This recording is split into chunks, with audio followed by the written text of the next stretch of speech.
Call this Carpentersville Board meeting to order. Terry, if you would be so kind as to call roll. Trustee Burroway, Trustee Stevens, Here. Trustee Sabbe, Trustee Rabur, Here. Trustee Schultz, Here.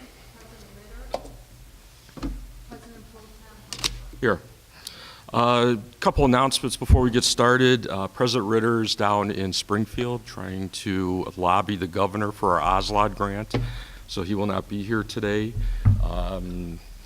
Jeff Sabbe had a personal problem with his family, just death in the family, so that's why he's not here. And Don Burroway also is out due to family matters. So that's why you have four of us up here. So with that, we have a quorum. We can carry on the meeting. First thing we're going to do is, next thing we're going to do is have a Pledge of Allegiance, and I don't see Pastor Phil here, so we'll do the Pledge of Allegiance and get started from there. Everybody please rise. Pledge allegiance to the flag of the United States of America and to the republic for which it stands, one nation, under God, indivisible, with liberty and justice for all. Okay, so the first thing on the agenda is proclamations, congratulatory resolutions, and awards. We have a plaque today for the Arbor Day celebration. I asked Trustee Schultz if she would read that for us, and she's going to take that over now. Sure. Whereas in 1872, J. Sterling Morton proposed to the Nebraska Board of Agriculture that a special day be set aside for the planting of trees, and whereas this holiday, called Arbor Day, was the first observed with the planting of more than 1 million trees in Nebraska, and whereas Arbor Day is now observed through the nation and the world, and whereas trees can reduce the erosion of our precious topsoil by wind and water, cut heating and cooling costs, moderate the temperature, clean the air, produce oxygen, and provide habitat for wildlife, and whereas trees are a renewable resource giving us paper, wood for our homes, fuel for our fires, and countless other wood products, and whereas trees in our village increase property values, enhance the economic vitality of business areas, and beautify our community.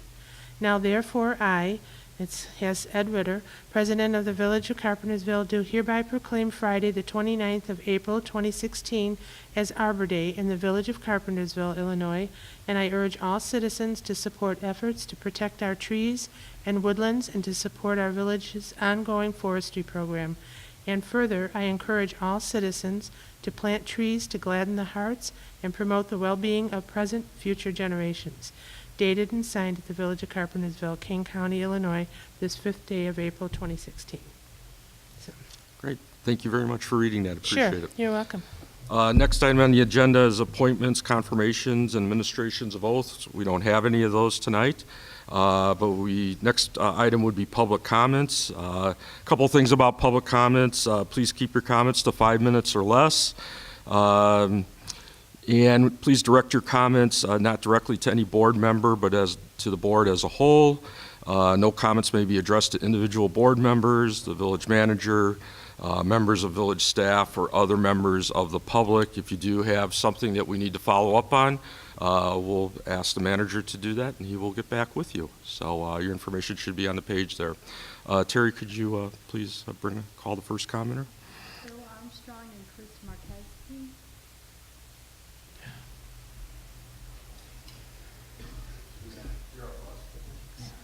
Just want to take this time as an opportunity to come up here and just introduce myself as the store manager at the new store. Representing Wal-Mart, we're just super excited to come to town. Really proud of the facility. It looks great. Just overall, really excited to be here.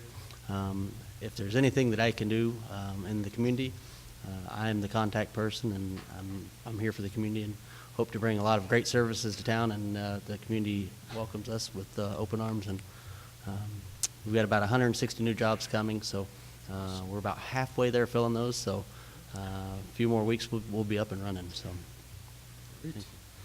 Thank you very much, and welcome to town. Very excited to have you here. Oh, the opening date? Opening date still 21 June? 22nd of June. 22nd? 22nd of June, yeah. It'll be a Wednesday. It'll be a Wednesday morning opening, so we'll have a ceremony and it'll be kind of a family event. So we're planning on having events through the weekend, tag teaming with the fireworks show and that kind of a thing. So there'll be a lot of fun, exciting things coming throughout that week. So we'll keep you updated. Excuse me, Paul, I just wanted to ask, do we have contact information and file here with staff? So, okay, great. So, Any other questions? Great. Thank you Welcome. very much. Yeah. We All right, look forward to thank you. having you guys. big Glad to be welcome. here. Thank Thank you. you. Welcome. John Stockton.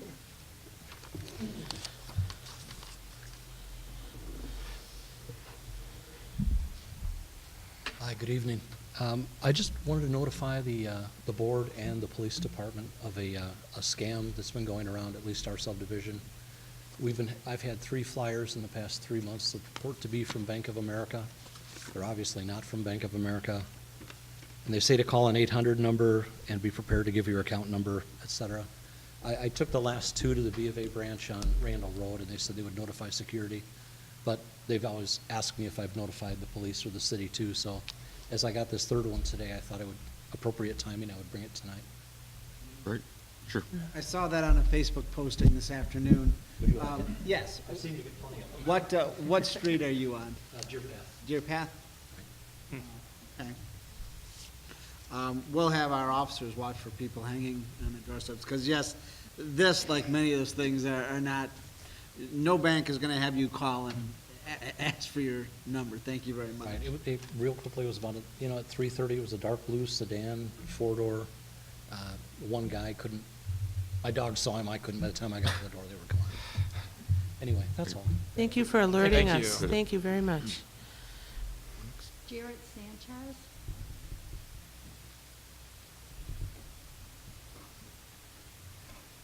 Hi, everyone. Hello. Sorry for my appearance. I wasn't even sure if I was going to make it, but I got here just enough time.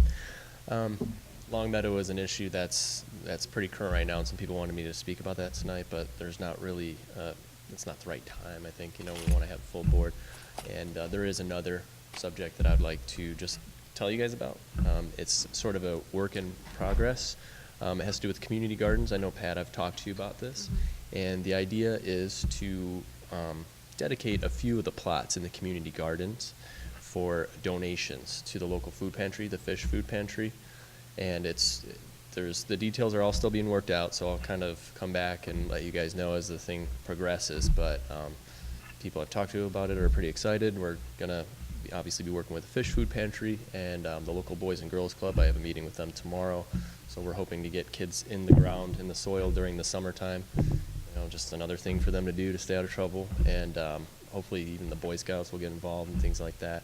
So yeah, the idea, we're going to start with 4 plots and donate 85% of the produce to the local food pantry. So I just kind of want to let you guys know about it. And Are you working with community development, though, too? what's that? Are you working with Mark Huber's department, community development? I need to figure out exactly what to do with that. That's who you would go to, Jarrett, so that you Okay. can get the permits, and they can make sure that there are extra plots available. Right, yeah, So- I'd messaged Bob about it. And, Okay, yeah, yeah, so okay, just getting started, but yeah, yeah. thank you. Great idea. Yeah, Yeah, it is a yeah, good it's great. idea. Thank Thank you, you. Jarrett. So, Thanks. Any other public commenters? Okay. All right, so next we're going to move to the consent agenda. All items listed on the consent agenda will be enacted by one motion. There will be no separate discussion of those items unless a trustee so requests, in which the item will be removed from the agenda order, from the general order of business and considered in its normal sequence on the agenda. I know we're going to remove some, Kevin. Yeah, I'd like to motion to pull items H, I, J, and K and consider them on April 19th. Need a second? I'll second. If I can Yeah. recommend, rather just pull them from the consent agenda, vote on the remaining items, and then we can do a separate motion to continue those items. Because the consent agenda is the item on the agenda this time. Okay. So, if I think I understood, the motion is to pass the consent agenda with those items removed, so the consent agenda Correct. as amended. You need to Correct. amend it? I think that motion would suffice. Yeah. Okay. And Pat seconded. Yeah. No, I think you did, didn't you? We both kind of did, but I think that's fine. You want to flip a coin? I'll Who'd you put second down, it. Terry? Did you get a second? Perfect. Okay. All right. With that, could you call roll, please? Yes. Yes. Yes. Yes. All right. Just take those items and vote on the motion to continue those 4 items. Okay. So we do need a motion to continue those 4 items to the meeting on the 19th. Okay, I'll make that motion, Paul. I'll second. And that can be by a voice vote if you so choose. Okay. All in favor, say aye. Aye. Okay. Ready to move on? Reports of manager, officers, commissions, and staff. Manager Rooney? We have no reports this evening. Okay. Good. Parks Commission, Pat? We have an upcoming meeting, April 11th, and we are planning on a walk through Keith Andrews as soon as we get spring-like weather again. We've already postponed it once, so we were going to try and go and then do one of the considerations for the gaming revenue, invest some money into the cleanup of that park, and also tentatively, and more will come, there's a scheduled cleanup. The bike track area is pretty good. I think Camber's already been in there, but the Austin Avenue area needs some tending. So there's a cleanup that's being scheduled on the 16th, which is a Saturday at 9 a.m. We get in there before everything leaves out. You can see everything. You know, you've been there. And I think other than that, we've got Arbor Day coming up, and that'll be our main topic of the upcoming agenda. So, Great. all right. What's the date? For Arbor Day, Arbor Day. I believe it's the 29th, I believe, right? Yeah, I think I read that here. I think it's the 29th. It's a Friday. What So, time? Usually we work in tandem with Parkview School. I think it's when they finish their lunch. They send over a few classes around probably 12:15, 12:30, around. Be in Carpenter Park? Yeah, in Carpenter They Park. want to attend? Yeah, yeah, and then we'll be planting a tree in one of the designated spots where the park plan was already laid out to have some tree plantings. So it won't be ripped up when we get to that plant at some point, that plan. So, yeah, but it'll be on that Friday. And Don Quiner will be heading things up. Good. So he does a great job, so, and Jim McFagan will be helping out too, so it'll be great, so. Audit and Finance, Kevin? Oh, excuse me, I'm sorry. Did you want me to do special events You know real what, I'm quick? sorry, yes, go Yeah, ahead. I know, because it's new. And I just wanted to mention, things are still moving along with the committee. We're going to be having a meeting at the end of the month, again, on the 24th, I believe that one is. And we're still, our last meeting, the Civil War guys came and met the committee, talked about where they're at. We're talking now about getting food vendors. I think we've got enough living history vendors that'll be coming, some organizations from the town, and then also we're talking about having a parade on a Saturday and a pancake breakfast on Sunday before the guys start the reenactments. So we'll be having a really nice full weekend, I think, and we're working on getting a band if we can to come and play. So, authentic music. So, and then we talked about a few other events. Not sure that we're going to be able to get them done this year, but we're certainly going to work on it. And then, as we've mentioned, the community yard sale will be on the 11th. So, and that should be, I hope for good weather, that should be good too. So, June. in June, yes, excuse me, yeah. So, and that will conclude my report. Yeah, we usually get a pretty good turnout for that community yard sale, so. Yeah, I've already had people asking me about it already, so, yeah, so it should be good. It is a fun event. Yeah, so, Okay, Kevin, Audit and Finance? Technically, the next Audit and Finance meeting is tomorrow night for the village rebranding meeting. That's at 6:30 at the Public Works building. However, the next dedicated Audit and Finance meeting will be on April 12th at 6:30 also at the Public Works building. Okay, great. And, as Kevin mentioned, we are having a rebranding meeting tomorrow night at the Public Works facility. I believe that's going to start at 6:30. yeah. And, going into Business Development Commission, which I chair, we had an idea to try to rebrand the town and decided to bring together all the commissions, special events, audit and finance, parks, business development to discuss some ideas. At the last meeting, we put together what they call a SWOT analysis, strengths, weaknesses, opportunities, and what's the T? Threats. There you go. And I thought it was a really good discussion. It lasted almost 2 hours, I think, that particular discussion. But we have a consultant. We have a consultant that we're working with. They're pulling that information together. Tomorrow night will be the second part of that meeting, and then once they're done with that, they'll come back with some ideas. I think we got, from the first meeting, I think we have a pretty good path of what we think the village, or where we think the village should go as far as next steps. But, I don't want to preempt what they're going to provide us, so we'll wait for their information, their response, their analysis, and decide from there what we can do and not do to try to help the town grow and become more prosperous than I think it already is at this point. So, and certainly we're taking a first step with Wal-Mart coming to town. It's going to be huge. So, so with that, anything else, Ginger? Anything to add? Okay. On the agenda, we have no old business, and we do have one item for new business, and that's the resolution approving the bargaining agreement between the Village of Carpentersville and the MAP Union number 378. I need a motion and a second to. I'll motion. I'll second. And I just wanted to introduce Police Chief Michael Kilborn to review some of the highlights of the contract, but just wanted to thank the police union. It was a very straightforward negotiation, and I attended one meeting, and they had a little bit of a disagreement, and they presented their side of it, and we quickly decided that they had perfect information on that issue, and we withdrew our request, and they came to a resolution that was asking now for the board's ratification.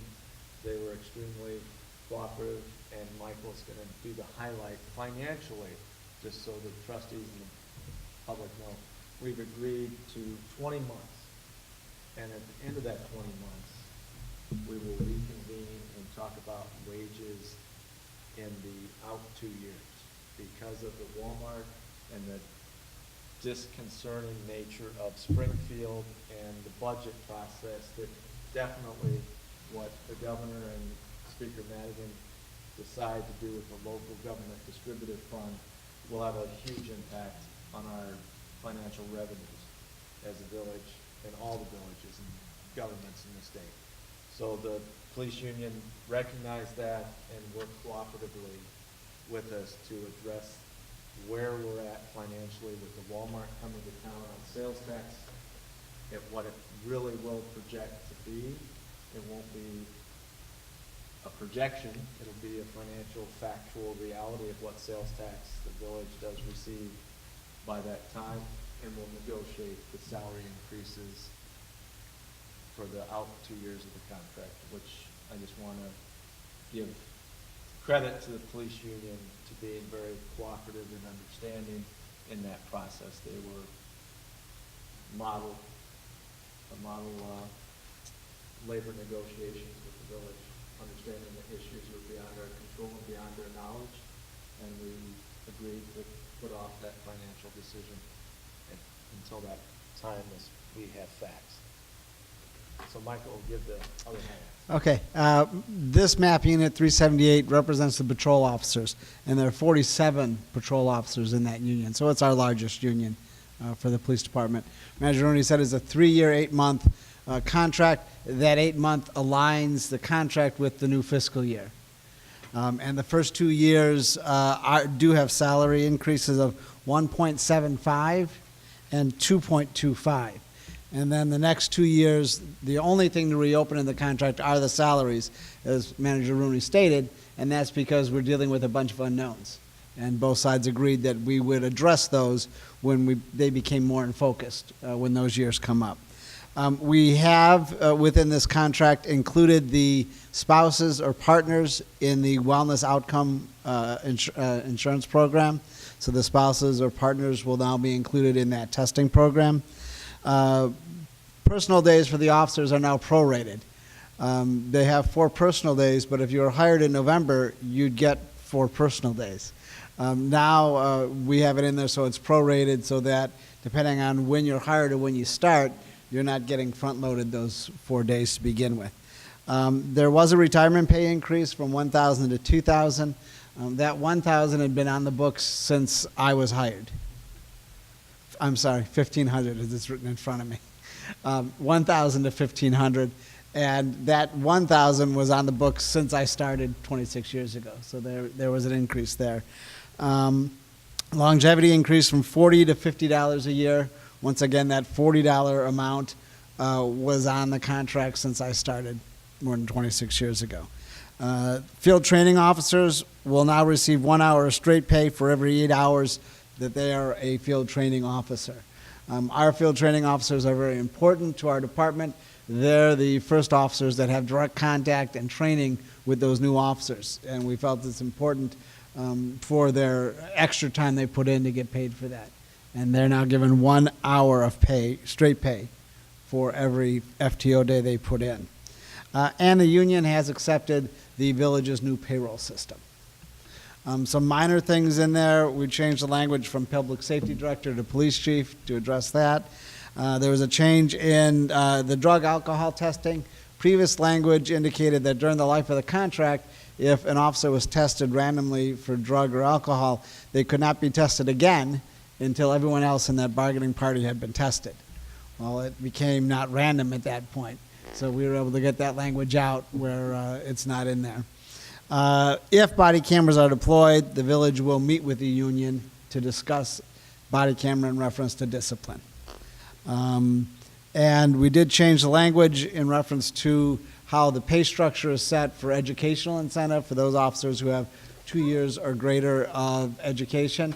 And in this union, it covered 40 out of the 47, I think, qualified for that. And so this became a semantics issue when we came into negotiations because you had 2 levels of pay. You had those with education and those what would be considered a base pay. And it became an issue of what do you compare to your other police departments as to what your actual pay rate is. Our actual pay rate now is for those officers with education, and those who don't have it then get a reduced amount. So it takes care of the issue of how are you comparing to your others. We obviously compared with the majority, being we're paying 40 of you the higher rate. The union would compare to the lower rate, the base rate.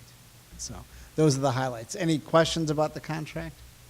No, but great job, Mike, and great This job, was Mark. settled Yeah. in large part with Mark coming in at the end, Yes. settled before the current contract expires. Our current contract runs through, so it's always nice to get it. Manager Rooney did indicate that the union was fair and negotiated with us fairly and equitably and met when we wanted to. So we also appreciate that, but I also appreciate Manager Rooney coming in and getting that final point done when it needed to be done. Yeah, exactly. Good. Chief, could you talk a little bit about body cameras and some of the problems that are still occurring with body cameras? I know we're set up from an IT perspective if we have to install them or if we choose to install them or have the officers wear them, I guess would be a better description. Yeah. Stated the state requirement. Right now, if you have body cameras, the state has requirements on you, but there is no requirement by the state to have body cameras. There's still a lot of testing out there and a lot of, in my industry, in the police law enforcement industry, to see what works best and what doesn't work best. So there's a lot of technology, both on the front end in reference to what you're wearing and how you're wearing it, and then equally important on the back end as to how you store, manage, and disseminate that camera, the actual video that's being used. And camera technology is going to get better, it's going to get smaller, but still what we're having a problem with is you're only seeing what that camera is pointed at. And sometimes that is a disservice. We're going to be ready when it comes time, and we think that it's good for the field out there and good for our community and good for the officers. We'll be ready to put them on our officers. Right. Maybe if you would, just to that question, explain in conjunction with the IT department, the 2 vendors and the styles we're going to beta test it a little bit. We've got two vendors we're looking at. WatchGuard, which is the company that provides our in-car video system. The advantage to that is the two systems can link on scene. We are then responsible. The WatchGuard system does not have a cloud service currently. So we would be storing that through IT, which it can be done, but it takes more time for IT, takes more time for the police department to manage the videos that are occurring. But we would have a system that matches up to our current in-car video system. The second system we're looking at is Taser. Taser has several camera systems, but the one we're looking at does wear on the video, on the body of the officer, just the front by the chest. The Taser system is kind of the Cadillac system right now in reference to videos because they can manage all your video on the cloud. And they have right now the best video storage, managing, and being able to push that video out through FOIAs when it's requested system out there. And so we really have two diametrically different systems we're looking at that solve or address different problems. The one matches closely with the system. We just spent over $100,000 to put videos in the car. The other makes the managing of it much easier in the long run. So that's what we're looking at this stage. Yeah, it's still, when one of our squad cars pulls into the parking lot, the video from that car, which is running pretty much constantly, is uploaded into our system. Yes. And I think we're trying to sync that if we have to go to body cameras to react similarly. But if there's a cloud, I imagine it could upload almost immediately. So with both of them, you would take the camera off the officer, and they would dock it. With the WatchGuard system, it would then download locally here to our IT. With the Taser, you'd put it in the docking station. It would then download to the cloud. Yep. Yeah, thank you. I think take advantage of these opportunities to talk about some of the new technology and how we're embracing it here in the village. So, But we're not going to make a rash decision. We're going to study both and not just study the systems, but study the law as it evolves on both the FOIA aspect and what's required by the state. And how they actually work in our environment and community here. Not how it has worked for San Jose, because we're not San Jose. Excellent. Great. Okay, so we need to take a vote on the agreement between the village and Carpentersville and map 378. Terry, could you call it, please? Yes. Yes. Yes. Yes. Okay, and then with that, let's go to trustee reports. Kevin, why don't we start with you? Sure. Yeah, I had a couple interactions with staff over the past couple of weeks. One was to discuss our network security and where we're at right now. A few things in the news caught my eye. Some hospitals have been subject to attack by crypto lockers, which is a new type of virus which gets into networks, locks the entire network down so that it's unusable, and then demands a ransom in Bitcoin. And they've been surprisingly successful in implementing these crypto lockers, especially right now it seems like they're targeting hospitals, but I think it's only a matter of time until they begin targeting government networks as well. So I just wanted to see where we're at. Maybe this will be something, maybe it won't, but I know just in my full-time job, this is something that we take very seriously. Our auditors have laid out a roadmap for us to get extra insurance for this type of thing, and our insurance providers are also asking us about it, so it's something that's sort of on the horizon, so I just wanted to see where we're at. But the dialogue with staff was encouraging. It seems like we're in a good place to move forward here. We're pretty well defended in that regard. So that's some good news. And then I also had a discussion with Chief Kilborn about civil asset forfeiture. That's something that's popping up in the news again now that the federal government has reinstituted its program. For people that aren't aware, let me give a quick rundown of my interpretation of civil asset forfeiture. Most states, including Illinois, allow police to take private property that they suspect was related to criminal activity, even without having to prove the owner of that property used it in a crime at the time of the seizure. This practice, which is known as civil asset forfeiture, has come under attack in recent years from Americans across the political spectrum. So I just wanted to run down of how the village is implementing civil asset forfeiture, and we had a very productive discussion. I want to thank the chief for your time in that. I think it's still something that I might want to pursue a little further, and maybe I know the state of Florida just instituted some restrictions on their civil asset forfeiture. I believe they require the police to post bonds when they seize civil assets. And that's meant to prevent smaller police forces from pulling over people and taking $400 at a time or $300, whatever cash they have on them, and then hoping that they'll never chase it down. Now, this is all rumor and innuendo, but from what I understand, downstate, central Illinois, a lot of those police forces have been accused of doing this.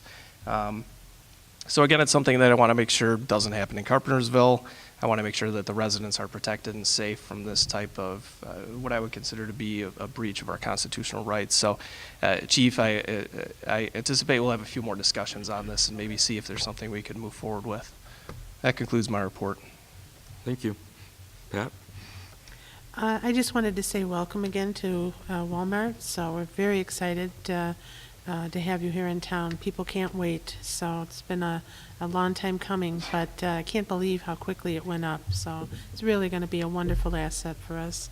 And I also wanted to just mention an item that was on the consent agenda, but just for our residents to know, because for me, growing up here, a small little icon has been taken down, and it for something better, but our Bonnie Dundee golf course sign is gone from Route 25 and 68, the wooden sign that we've all, probably those of us that have lived here, seen, because in lieu of it, we have a joint, I don't know what you're going to call it, a partnership, if you will, with the Dundee Township Park District, and correct me if I'm wrong, did East Dundee come on board, or no? Manager Rooney? Not financially to contribute, but they did partner in a meaningful way with the zoning. Okay, so that we'll be having an electronic sign there, which it's looking like, according to this, it'll be there June 1st. And our initial thought was it was going to be quite a bit of money. We were going to use the gaming revenue because it would be an enhancement for the community. I've been saying this for years before I was on the board even. I know it's a broken record. We are the only community that does not have a community sign for events, village board meetings, that kind of thing. And so we'll now be able to post things there. 25 is kind of heavily trafficked. I think it'll be good. And also the Park District extended an offer to whatever we need to over at Randall Oaks. Yeah, so at that major artery there at Benny and Randall Road. So, but the bottom line is the sign came in way under budget. So doing this partnership, and so I think it's going to be beneficial for everyone. So to finally be able to get that kind of stuff out there. So, and with that concludes. And thank you again, Manager Rooney, Mike, for the contract negotiations. Much appreciated. So thank you. So. Or between the towns, it'll be an intergovernmental agreement. Yeah. Oh, for the sign. Yeah. Okay. Perfect. Kevin, do you want to? Yeah, I have one thing. I'd be remiss if I wouldn't, if we don't thank the representatives of Randall Roadhouse who are here tonight. Thank you for investing in the community. Yeah. You had something on the agenda here to expand to some outdoor dining area, so looking forward to that. And I just want to say thank you for investing and expanding your space, and we hope you do very well in the community. Thank you. Ginger? I don't have a report tonight, but I do want to echo what Pat said about Wal-Mart. Welcome to Carpentersville. We're really happy to have you here. And how long are you taking applications? We're May 15th? Okay, great. And we look forward to holding Shop with a Cop with you this year. That'll be fun. Welcome. I just want to welcome you guys as well. We're very excited to have you come to town, and especially bringing jobs too. That's very exciting. So thank you. And the Randall Roadhouse, I'll probably be out there having a beer on the, probably shouldn't say that on air, but having a beer on the new patio. So I'm very much looking forward to that. So thank you guys for coming tonight. With that, I think that's all we have for our meeting. We are going to move to closed session at this point. We will have a meeting of the whole afterwards, and we'll cover 4 different items. Let's see if I can pull those back up as to what they are. I think I got them here. Yeah, we got dangerous breed of dogs. We had an incident about a month ago that I think generated this, and there's been some concern by other board members. We'll be discussing that after closed session. Massage therapy establishments, not that we're going to them, but we have to discuss some of the problems that are occurring with those entities.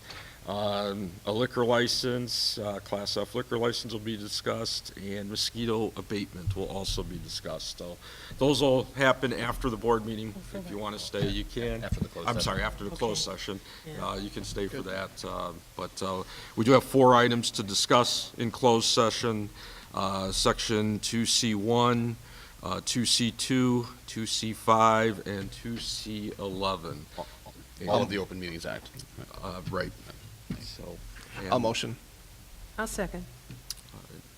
Carrie, can you call roll? Yes. Yes.